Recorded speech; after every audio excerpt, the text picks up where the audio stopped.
Pablo García es biólogo, doctor en Ciencia y Tecnología Animal y un destacado especialista en conservación del medio marino. Actualmente compagina la dirección de proyectos en la Fundación Azul Marino con su labor investigadora en la Fundación Oceanographic, con una trayectoria de más de 15 años centrada en el estudio y protección de tiburones y rayas, especialmente en programas de reproducción. Soy María Molina, periodista, y os doy la bienvenida al podcast de Beiber Blue Tech Zone. Hola Pablo, ¿qué tal? ¿Cómo estás? Muy bien, buenas tardes, ¿qué tal? Muy bien, también. Tengo la sensación, ya venía yo con la idea, de que en esta conversación voy a aprender bastante. Bueno, vamos a intentarlo, a ver qué tal. Yo creo que sí, te lo diré al final. Bueno, trabajas como director de proyectos en la Fundación Azul Marino. Estamos aquí en Oropesa del Mar. Estas son vuestras increíbles instalaciones. Y aquí en el mar es una zona de importancia comunitaria. Esto, en términos de biodiversidad, ¿qué significa? El hecho de que estemos en una zona que ha sido catalogada como un lugar de interés comunitario o una zona de interés por parte de la Unión Europea quiere decir que estamos en una zona que tiene unas características que la hacen importante para la conservación del medio ambiente. En este caso, sobre todo, conservación del medio ambiente marino. Estamos en una zona en la que hay muchísima biodiversidad, mucha riqueza y sobre todo una zona que a lo largo del tiempo ha estado muy bien preservada. Que eso, siendo el Mediterráneo un mar tan castigado o explotado desde hace milenios, pues es algo digno de resaltar. Mira que tenemos la sensación de que no hemos cuidado este paisaje maravilloso que tenemos, pero me sorprende. Sí, de hecho es una de las primeras cosas que te sorprende cuando llegas aquí, ¿no? El hecho de que para ser una costa de un espacio tan eminentemente turístico como puede ser la zona de Oropesa y Benicàssim, el hecho de encontrar estas playas, todavía este bosque cercano a la zona de rocas y tal, es como muy único.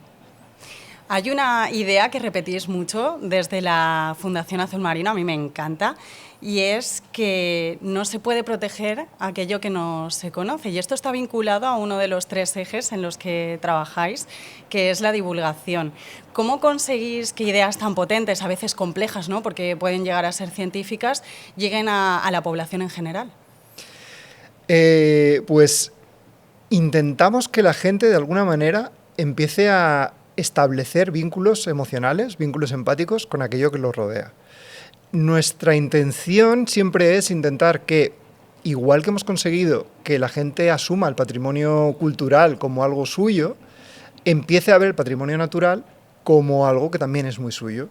Entonces siempre ponemos el mismo ejemplo, ¿no? Que es que para alguien sería totalmente descabellado entrar en una catedral y aparcar su coche en medio de una catedral o llevarse el primer santo que quisiera a su casa. Pues lo mismo con el patrimonio natural. ¿Cómo es posible que todavía estemos fondeando en zonas que están protegidas o en zonas donde no se debe, o entrando en sitios donde no es apropiado entrar, o llevándonos de ese medio, de ese patrimonio natural, cosas para nuestro uso particular, ¿no? ¿Cómo conseguir ese vínculo emocional? Pues lo primero es conseguir que la gente empiece a entender la importancia que tiene el entorno en el que vive y las especies con las que convive. Mediante charlas, mediante experiencias cercanas, acompañando a la gente a vivir ese medio natural un poco de la mano, son las mejores maneras. ¿Estáis notando un cambio? Sí. ¿Sí? Estamos notando un cambio. Esto que es intangible es difícil de controlar, ¿no? De decir, hemos llegado. Estamos notando un cambio que además llevamos muchos años notando, pero de manera muy, muy sutil. Y te pongo un ejemplo muy sencillo. Si echamos la vista hacia detrás, el concepto del reciclaje, por ejemplo, el hecho de que tengamos contenedores de reciclaje es algo muy nuevo. Sin embargo, hoy por hoy a nadie se le ocurriría que no hubiera contenedores de reciclaje en sus calles, de su municipio, ¿no? Pues como ese hay un montón de cosas, hay un montón de pequeñas acciones, pequeños cambios que ya hemos interiorizado, gracias a que ha habido a lo largo de mucho tiempo un montón de divulgadores, un montón de gente hablando de conservación que poco a poco ha ido haciendo que cale el mensaje. No vamos a cambiar de un día para otro y no va a venir una ola verde que de pronto va a hacer que nos cambie la forma de pensar a todos. Son esos pequeños cambios los que van a hacer que dentro de 10 años miremos hacia atrás y digamos, pues sí hemos avanzado mucho. Todo suma, ¿no? Todo suma. Y sobre todo, es muy fácil desmotivarse y es muy fácil caer un poco en el cinismo y el pensar que esto no vale para nada y que parece que no, pero hemos avanzado mucho más de lo que nosotros pensábamos. Vamos a aprovechar esta conversación que tenemos para continuar con la divulgación y nos vamos a centrar en dos animales que conoces muchísimo porque eres experto en ellos, en tiburones y en rayas. Y primero, para que tengamos como una pequeña ficha técnica sobre ellos, ¿qué datos deberíamos conocer sí o sí para luego poder continuar bien con esta conversación? Lo primero, y esto es un debate que mantengo con muchos otros colegas, a mí considerarme experto en estos animales me cuesta bastante. Creo que el que seas experto o no es un nombre que te tienen que poner, un adjetivo que te deben poner. Pues rebajamos la intensidad. Gran conocedor. Vale, especialista. Me he especializado en tiburones y rayas con el paso del tiempo. Entonces, cuando hablamos de tiburones y rayas y los agrupamos porque realmente son primos hermanos, una raya es como si fuera un tiburón aplastado, básicamente, estamos hablando de un grupo de peces muy antiguo. Estamos hablando de que los primeros de estos animales aparecieron hace 400 millones de años, que para que nos hagamos una idea, quiere decir que ya había tiburones y rayas cuando había dinosaurios en la Tierra, cuando se extinguió el último dinosaurio y cuando apareció el primer dinosaurio ya había tiburones y rayas, pero es que incluso había tiburones y rayas antes de que hubiera árboles en la Tierra. Son un grupo muy, muy antiguo. ¡Qué dato! Has empezado fuerte, ¿eh? Es un grupo que como peculiaridad principal tiene el hecho de que no tienen huesos en su cuerpo, sí tiene una estructura de soporte que es cartílago, como el cartílago de nuestras rodillas o de nuestras orejas o nariz, es decir, una sustancia que es firme, pero es bastante flexible y lo tienen mineralizado, de manera que si vemos la mandíbula, por ejemplo, de un tiburón, pues nunca pensaríamos que es algo blando, pero no, es de cartílago, ¿no? Esa es como su característica principal que agrupa a todos estos animales. Y una cosa importante, estamos hablando de un grupo de más de 1.500 especies. Eso si lo comparamos con los peces que estamos acostumbrados a ver en las pescaderías, que son más de 35.000, pues 1.500 no es mucho, pero es que son muy diferentes entre sí. La diversidad que hay de estos animales, de formas corporales, de patrones de comportamiento, de modos de vida, es una barbaridad. Ahora que dices lo de las 1.500 especies, igual quedó un poco mal en público, pero bueno, creo que no estoy sola en ello. Cuando hablamos antes de esta conversación para preparar la entrevista, para que yo tuviera un poco de conocimientos, me dijiste, es que aquí en el mar Mediterráneo tenemos bastantes tiburones o distintas especies de tiburones. Y yo pensé, ¿qué? ¿Puedo bucear o puedo hacer snorkel o puedo pasar un día de playa aquí en Oropesa del Mar y encontrarme un tiburón, que no sé si tendría que entrar muy adentro, ¿no? Pero no me imaginaba que aquí en Oropesa tuviéramos tiburones. Tenemos tiburones y rayas aquí en el Mediterráneo. De hecho, es un lugar del mundo que consideramos punto caliente, en el sentido de que hay mucha diversidad para el pequeño tamaño que tiene el mar y bastante abundancia, solo que también hay muchas amenazas y luego a lo mejor podemos hablar un poco de eso. Pero sí, aquí tenemos tiburones y rayas. Es más fácil encontrar rayas, posiblemente como usuario de la playa, es más fácil encontrar rayas y similares que tiburones. Pero sí los tenemos y es una muy buena señal. Porque al final estos animales son elementos que son clave en los ecosistemas donde habitan. Entonces el tenerlos es señal de que el mar de alguna manera pues, puede seguir teniendo buena salud. El hecho de que no estén desde luego es mucho peor. ¿Y qué les atrae del mar Mediterráneo o qué factores hace que estén aquí? Tiburones y rayas, hemos de pensar que, ya os digo, es un grupo muy antiguo, entonces están distribuidos en prácticamente todos los mares del mundo, en prácticamente todos hay tiburones. Este mar tiene el hecho de que es una cuenca bastante cerrada, pero que tiene muchas zonas diversas, tienes ambientes rocosos, ambientes de fondo de limo, de fango, tienes ambientes de praderas, como puede ser la Posidonia u otras plantas sumergidas. O sea, es un mar como muy diverso, con muchos pequeños nichos donde puede haber diferente variedad de estos animales. ¿Deberíamos tener miedo a los tiburones? Porque tienen una mala prensa increíble. Debemos tener miedo a no tener tiburones, eso para empezar. Y sí, es verdad que tienen una mala prensa desde hace bastante. Hay gente que le echa la culpa a la película Tiburón, hay gente que le echa la culpa a Spielberg, pero lo cierto es que Spielberg, de todos los animales del mar, eligió al tiburón, pudiendo haber elegido un pingüino, un delfín o un pez luna, y sin embargo se centró en el tiburón. Por lo tanto, algo de leyenda negra ya tenían estos animales y algo de respeto ya creaban, ¿no? Culpar solo a Spielberg, pues posiblemente no sea lo más adecuado. Pero bueno, hay animales y como animales que son, animales salvajes que son, hay que respetarlos. Por supuesto. E igual que cuando uno va al monte y encuentra una piara de jabalíes que ahora están tan de moda, pues mantiene unas distancias y mantiene unas precauciones, ¿no? Pues si alguien se encuentra con un tiburón, pues tiene que mantener la misma distancia y las mismas medidas de seguridad. Como especialista en tiburones y rayas, una de las últimas trayectorias o tareas más importantes que estáis realizando aquí en la Fundación Azul Marino está vinculada a la reproducción asistida. Y yo cuando estaba pensando en cómo es la reproducción asistida de los tiburones y las rayas, me parece complejísima y tengo muchísimas preguntas. Primero, antes de darle al play, me has enseñado ya algunos que están creciendo aquí en el hospital, le llamáis, y me ha emocionado el tener esto tan cerca. Empezamos por el proceso de la reproducción asistida. Si hay una reproducción asistida, primero es porque hay una bajada de la población y necesita ayuda humana. Exactamente. Nosotros cuando hace algunos años, junto con la Universidad Politécnica de Valencia, la Fundación Oceanographic, empezamos a pensar en aplicar programas de reproducción asistida en especies de tiburones y rayas, fue por varios motivos. Uno, para garantizar que la variabilidad y la viabilidad de algunas poblaciones que se mantienen en acuarios fuera sostenible, fuera real. El hecho de tener dos animales en un acuario, en un medio controlado, o en un zoo para animales terrestres, no es garantía de que se vayan a reproducir. Esto es un pensamiento un poco clásico de lo que era cómo se gestionaban las colecciones antiguamente, en el que, oye, pues si tú coges un macho y una hembra, los juntas... Esto es inevitable, ¿no? Pues ellos ya saben lo que tienen que hacer, no es cuestión de tiempo. Y la realidad es que no. Muchas veces hay factores ambientales que son los que van a desencadenar la reproducción al final de una especie que no están presentes.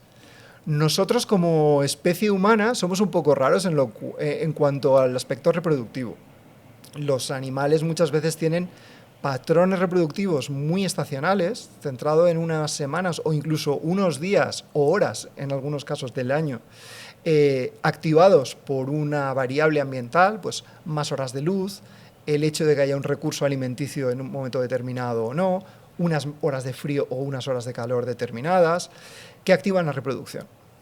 Entonces, para tú poder reproducir una especie, lo primero que tienes que conocer es todas esas posibles variables que van a afectar a su salud reproductiva. ¿Qué pasa? Que cuando, como te comentaba antes, tiburones y rayas, estamos hablando de 1.500 especies. 1.500 especies en las que además tenemos estrategias reproductivas que van desde las especies que simplemente ponen huevos, bueno, simplemente, como si algo fuera tan sencillo, sí. Pero bueno, que ponen huevos, a especies que esos huevos, en vez de ponerlos, los maduran dentro de su cuerpo, a especies que esos huevos, cuando nacen dentro de su cuerpo, todavía no están acabadas de formar y entonces la hembra ha de producir otros huevos para que se alimenten esas crías. O a veces lo que va a hacer esa hembra es producir leche dentro de su útero para que esas crías que han nacido inmaduras beban leche dentro de su útero. O van a producir una especie de placenta o algo muy similar a una placenta de los mamíferos para acabar de desarrollarse. Es decir, un montón de estrategias brutales. Ahora se entiende lo de simplemente huevos, con todas las opciones y a cada una más compleja, ¿no? Exactamente. Tenemos incluso una estrategia que es muy chula. Posiblemente los integrantes de esta estrategia no consideren que es tan chula como la gente que lo vemos desde fuera, pero es lo que se llama el canibalismo intrauterino. En ocasiones hay unas especies que las crías cuando nacen dentro del útero, y ya te digo, todavía no están formadas del todo, lo que van a buscar como alimento dentro del útero son otros huevos, pero en esos huevos también hay otros hermanitos. Entonces van a empezar a canibalizarse entre ellos dentro del útero, hasta que al final hay una que acaba comiéndoselos a todos, los úteros de los tiburones están divididos en 2 cámaras uterinas diferentes, o tienen 2 úteros, podemos decir, con lo cual son animales que en vez de tener 5, 6, 7 crías, únicamente pueden tener 2. Pero cuando nacen, se han comido a todos sus hermanos, entonces nacen fuertes, nacen preparadas para afrontar todos los problemas que van a tener por delante en su vida. ¿Y todo esto ha pasado dentro de un ser? Exactamente. Increíble. Exactamente, sí, sí, sí. A veces incluso hay animales que pasan de un útero a otro, hay tiburones que tienen 300 crías, pero hay otros que solo tienen 2 o 3 crías. Es decir, las estrategias reproductivas, como te decía, son muy amplias y hay que conocerlas. Pues se pone muy compleja la pregunta de preguntarte por todos los estadios del proceso de la gestación asistida. Pues al final... De la reproducción asistida. Son procesos muy complejos, pero que todos empiezan por lo mismo, que es por la cópula. Y la cópula sí es prácticamente igual en todas las especies. Con lo cual, cuando fuimos a afrontar el problema, dijimos, vale, estos son muchas estrategias muy diferentes, pero sí podemos empezar por algo que es por la cópula. Por cómo el macho consigue pasar esperma desde dentro de su cuerpo hasta el cuerpo de la hembra para que se produzca la fertilidad. Entonces, en este desarrollo de técnicas para el control de la reproducción de animales, nos hemos centrado sobre todo en lo que tiene que ver con ese paso, ¿no? En conseguir extraer esperma de los machos. Hemos sido capaces de extraer esperma de tiburones y de rayas y después conservarlo el mayor tiempo posible, que va desde días a semanas con unos medios más sencillos hasta años o posiblemente infinito prácticamente, empleando unos medios más complejos. Entiendo que las seleccionadas son también ejemplares que están en acuarios o están nadando libres y entonces las seleccionáis no sé cómo y ayudáis a ese proceso. ¿Cómo es la selección? Hemos empezado... Pues en experimentación muchas veces la gente lo sabe, ¿no? La gente se trabaja pues, con ratones, en el caso de que quieras aprender cosas sobre mamíferos, o con unos pececitos pequeñitos que se llama pez cebra, en caso de que quieras aprender sobre vertebrados un poco en general, o con moscas de la fruta incluso. O sea, hay como una serie de animales que son animales modelo, que a lo largo del tiempo se han seleccionado, se han elegido y se ha dicho, vale, perdón. Estos animales se han seleccionado y se han elegido para poder aprender todo sobre ellos, pensando que lo que aprendamos sobre esto lo vamos a poder extrapolar al resto. Y nosotros empezamos a trabajar con una que se llama la pinta roja, que es un tiburoncito pequeño, que es el que has visto antes. Es un tiburón que aquí en el Mediterráneo hay, alcanza unos 60 centímetros aproximadamente. Y trabajamos con esta primero porque estaba en los acuarios, porque es frecuente en la captura de pesquerías, de diferentes tipos de pesquería, y es un descarte de pesca, en muy pocos sitios se consume y se comercializa, con lo cual teníamos acceso a animales en vivo dentro de los acuarios y animales ya muertos procedentes del descarte pesquero, y además es un animal que no tiene ningún tipo de problema de conservación, con lo cual digamos que la responsabilidad que implica trabajar con un animal que está muy amenazado, nos la quitábamos un poco de la espalda. Y entonces empezamos a trabajar con eso, con el modelo que más facilidad nos permitía de trabajo con ella. ¿Y cuánto dura este proceso? Llevamos muchos años trabajando con el animal. Es verdad que vamos aprendiendo mucho todavía de cómo manipularlo, cómo obtener las muestras y sobre todo cómo intentar mantener el esperma el mayor tiempo posible antes de hacer una inseminación. Como he comentado antes y has dicho tú también ahora, he visto una pecera antes de que empezara la conversación con huevos, aparte también había pequeñitos ejemplares. ¿Cuándo llegará el momento en el que estén nadando en el mar Mediterráneo? Pues nosotros, además de todo este programa de investigación, es cierto que colaboramos con los pescadores, con la red de varamientos de fauna de la Comunidad Valenciana, de manera de cuando capturan accidentalmente algunos animales, en este caso, por ejemplo, tiburones o huevos de tiburón, los cogemos, hacemos que los huevos eclosionen cuando ya ha pasado su tiempo de maduración y luego a las pocas semanas o pocos meses los soltamos, cuando ya tienen un tamaño que consideramos adecuado para que sobrevivan.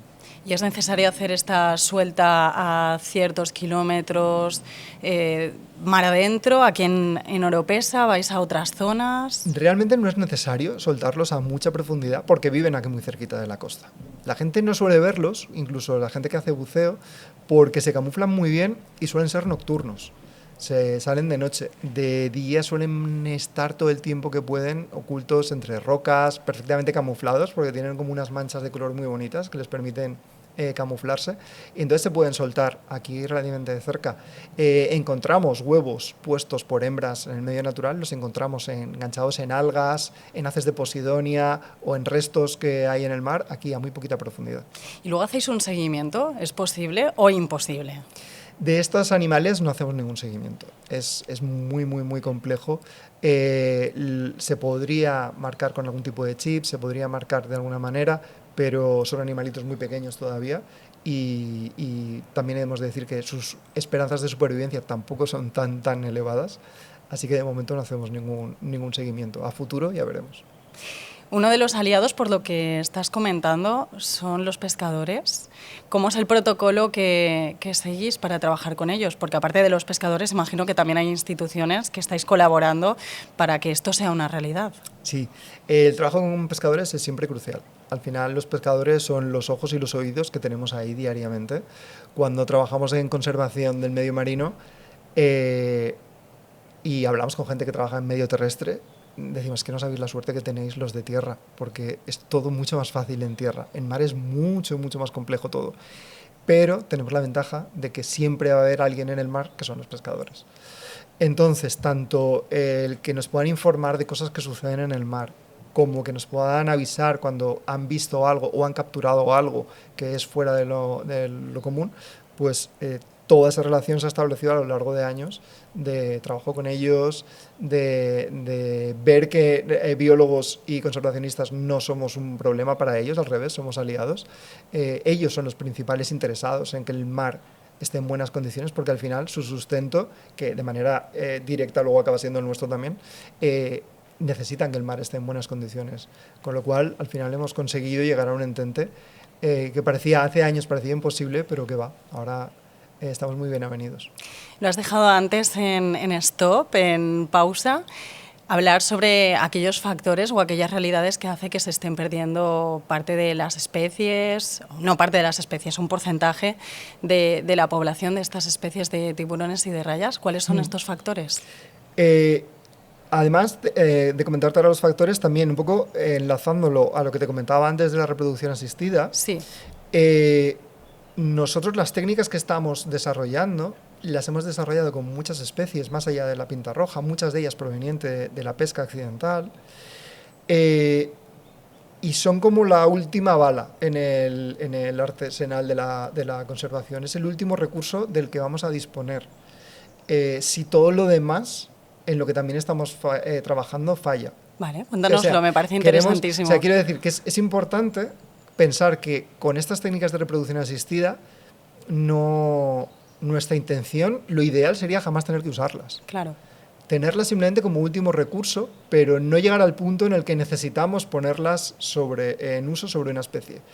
Sí es cierto que, por ejemplo, ya hay una especie donde se van a aplicar, que son unas técnicas que han desarrollado unos colegas en Tasmania, en una especie muy concreta de una raya en Tasmania. Pero porque ha llegado a un punto crítico en el que parece ser que es inviable que la población de manera natural vaya a sobrevivir, ¿no? Pero, volviendo a las amenazas, al final lo que pasa con estos animales es que básicamente están siendo pescados.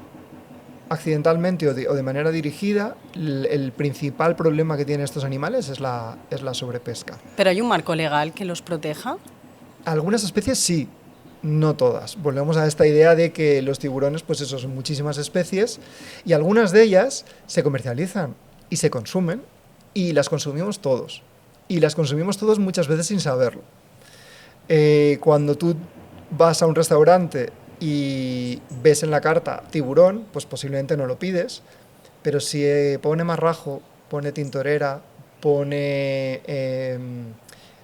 cazón o bien me sabe, entonces sí te lo puedes consumir, porque ya no lo asocias al tiburón, y sin embargo son todo tiburones. Y está asociado también a la gastronomía del lugar, ¿no? Y entonces si visitas alguna zona, pongamos Andalucía, dices, ¿cómo no voy a probarlo? Claro, pero no lo asocias al tiburón. Claro, pero son tiburones. Entonces, hay mucho animal que se consume de manera directa. ¿vale? Que es que tú puedes ir a un supermercado y consumirlo. Hoy por hoy tú puedes ir a una gran superficie, o no tan grande, a un supermercado y comprar raya, comprar tiburón. Si compras arreglos, por ejemplo, para hacer fideuá o algún tipo de plato así, muchas veces hay tiburón. El pescado blando este, que parece un poco emperador, realmente no lo es, está ahí. Se junta además otra vía, otra tangente que se puede abrir, que es un pescado que tiene un bajo valor nutritivo. A nivel nutricional es bastante malo. Es una carne que se descompone fácilmente, por eso huele muy mal y por eso se tiene que adobar para que esté buena. Además tiene habitualmente una carga de metales pesados bastante alta, pero aparte tiene un valor comercial bastante bajo, con lo cual muchas veces familias más desfavorecidas que no pueden optar quieren tomar pescado porque saben que el pescado no es sano, pero no pueden optar a tomar merluza, salmón o emperador, acaban optando por un pescado de bajo valor económico como es el tiburón. Pero bueno, eso sería otro tema. También estamos consumiendo tiburones y rayas a través de suplementos supuestamente buenos para gente que hace deporte, por ejemplo, como puede ser el cartílago de tiburón en forma de cápsulas para el colágeno, pues porque se supone que ese colágeno te va a venir bien para las rodillas, para las articulaciones y tal, cuando realmente no vale absolutamente para nada. O también en la industria cosmética se usa muchísimo un aceite que se obtiene de los tiburones, que se llama escualeno. Se usa para cremas, para jabones, para un montón de productos cosméticos. Y ya por si no fuera bastante con la carne, con las cremas, con los complementos, con la piel que se usa para hacer cuero, los dientes que se usan para hacer joyería, todo esto, además, todos estos subproductos del animal, cuando ya se han procesado, se emplean para hacer comida para mascotas o para ganado, como para pienso de animales. Con lo cual, es verdad que se aprovecha todo, se desaprovecha muy poco de un tiburón, pero lo cierto es que eso acaba impactando directamente en su supervivencia. Y si la sobrepesca no fuera ya por sí un impacto muy grande, además está el hecho de la destrucción del hábitat, los hábitats costeros sobre todo, que cada vez pues están más contaminados, hay más población humana cerca de la costa, con lo cual el agua tiene peor calidad, las condiciones del medio son peores, la gente usa las mejores playas para veranear, por ejemplo, pero curiosamente esas playas también son las que muchas especies usan para fondear sus embarcaciones, para pasar los meses de verano, que está muy bien, pero eso va a romper un poco los ciclos naturales de reproducción, de guardería de estos animales. El contexto que tienen es complicado, complejo, y aunque digas que es la última opción, ¿no?, la de que aparezca la mano del humano para ayudar en estos casos en la reproducción, lo que sí que tiene que aparecer es el humano para ayudar a conservar al menos, ¿no? Eso es. De ahí la divulgación también que estamos haciendo. Eso es, básicamente. A nosotros una de las primeras cosas que empezamos a ver era eso, que la gente era desconocedora, ya no de los grandes problemas que tienen los tiburones, sino el hecho de que estaban consumiendo tiburón de manera recurrente, el hecho de que tienen tiburones aquí en nuestras aguas. Entonces esos pequeños detallitos van a hacer que la gente luego tenga una percepción distinta ante ellos. Y lo estamos viendo, los tiburones poco a poco se están convirtiendo en los nuevos delfines. Y eso está muy bien. ¿Qué quieres decir con esto? Que la gente está empezando a percibirlos como algo más que la máquina de comer bañistas que teníamos asociado en las últimas décadas, ¿no? Sí. Yo creo que la gente está empezando a verlos de una manera muy diferente. Cada vez el auge del ecoturismo y el buceo con tiburones o la navegación junto a tiburones cada vez va a más. Gracias a eso hay comunidades que se han reconvertido, porque un tiburón vivo vale mucho más que un tiburón muerto, entonces han dejado de pescarlos y han favorecido el hecho de que haya turistas que se puedan acercar a ellos, que todo también tiene su parte negativa, no todo son partes positivas, pero es cierto que el principal problema que tienen hoy por hoy pues son estos animales, es la sobrepesca. Estamos hablando de que cada minuto se extinguen o se capturan unos 180 individuos en todo el mundo. Esto comparándolo con otras especies es brutal, ¿no? Porque a veces necesitamos la comparativa para entender dónde están. Pero bueno, igualmente, creo que el concepto de 180 tiburones muertos por minuto a mí me parece altísimo, es bastante alto. pero como a veces es necesario... Sea lo que sea, es bastante alto. Sí. Pues eso, la gente está empezando a percibirlos de otra manera. Yo creo que con esta conversación, al menos en primera persona, puedo decir que la perspectiva que tenía de al menos los tiburones sí que está cambiando. Para cerrar la conversación que estamos teniendo, siempre me gusta echar un vistazo al futuro, ¿no? Poner ahí la perspectiva y los retos que tiene la Fundación Azul Marino, y también eres investigador de la Fundación Oceanographic. Los más próximos y más chulos que nos puedas compartir, ¿cuáles serían? A ver, seguir trabajando con las especies con las que estamos haciéndolo y además ser capaces de aproximarlos más a la comunidad local. Queremos que la gente perciba a estos animales como algo muy suyo. Igual que hemos conseguido en los últimos años que la gente empiece a valorar la Posidonia oceanica, por ejemplo, que es una planta marina, y empiece a sentirla como si suya y sentirse orgullosa de que en sus municipios viva todavía esa planta y entiendan que hay que aplicar una serie de medidas de conservación, queremos que la gente empiece a apreciar esas rayas de gran tamaño, esos tiburones que pueden tener cerca de las playas. Y ya no solo tiburones y rayas, sino todo el resto de fauna que forma parte del ecosistema, desde las aves marinas, las tortugas marinas que vienen aquí que a también desovar, tenéis aquí. que también tenemos, caballitos de mar, todos esos pequeños elementos que al final pueden ser muy llamativos, pero que están sirviendo para que protegiendo a esos animales se proteja todo el ecosistema que gira a su alrededor, y eso incluye a un montón de animalitos más feos, más bonitos, más pequeños o más grandes, pero que pasan muchas veces muy desapercibidos. Me consta que estáis haciendo una tarea increíble en divulgación, en conservación ya nos lo has explicado que sí, así que yo creo que sí que llegaréis a la población local y que de ahí se extienda y se vaya abriendo el abanico. Gracias por estos minutos de conversación. Yo sinceramente, he aprendido un montón, se me hace corto, pero ponemos aquí el punto y final. Gracias, Pablo. De nada, a ti, gracias.